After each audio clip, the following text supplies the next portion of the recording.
ভাবতেছিলাম যে 9-10 পোলাপান সবচেয়ে বেশি মানে প্যারা খায় মনে হয় ম্যাথ আর হায়ার ম্যাথ। মানে যদি শুরু থেকে ফোকাস না করে, রেগুলার বেসিসে ম্যাথ না করে, থাম তাহলে মামা, মনে হয় থাম থাম থাম থাম। কি তুই বায়োলজির কথা চিন্তা করছিস একবার? কিসের বায়োলজি?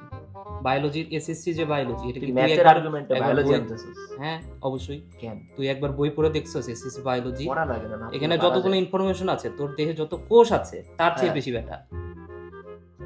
সাবজেক্টটাই তো ঝামেলার তাইলে, তাই না? ঝামেলা লজিক আছে কোন সাবজেক্টে পড়তে হবে না? তো অবশ্যই এটা গুরুত্ব দিতে হবে, ম্যাথের থেকে বেশি? অবশ্যই।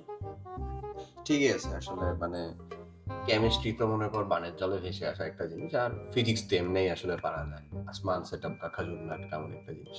তো যাই হোক, এই আর্গুমেন্ট যতটাই চলুক না কেন, তুমি কিন্তু একটা জিনিস মাথায় রেখো, গতানুগতিক বোর্ড কোয়েশ্চিন আর আগের মতন নাই। এখনকার বোর্ড কোয়েশ্চিনে যদি উত্তর করতে হয়, তাহলে তোমাকে কিছু অ্যাডভান্স জিনিসপাতি অবশ্যই প্র্যাকটিস করে যাওয়াটা জরুরি, যদি তুমি আসলে রিস্ক ফ্রি জোনে থাকতে চাও। এবং সেইটাকে উদ্দেশ্য করেই আমরা আগামী 25 তারিখ থেকে ক্লাস 10 এসএসসি 27 ব্যাচের মানুষজন তোমাদের জন্য advance math solving, question solving class নিয়ে উপস্থিত হচ্ছি, যেটা সম্পূর্ণ রেকর্ডেড থাকবে এবং সম্পূর্ণ ফ্রি থাকবে। আর অন্য কোনো কোর্স পারচেস করতে হবে না, কিছু করতে হবে না। এটার একটা সার্টেন অ্যামাউন্ট থাকবে আমাদের ইউটিউবে সকলের জন্য ফ্রি।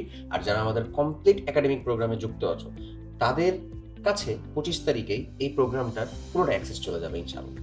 সো স্টে টিউন এবং এই অ্যাডভান্স কোয়েশ্চেন সলভিং ক্লাসগুলো অবশ্যই কমপ্লিট করবা। আল্লাহ হাফেজ।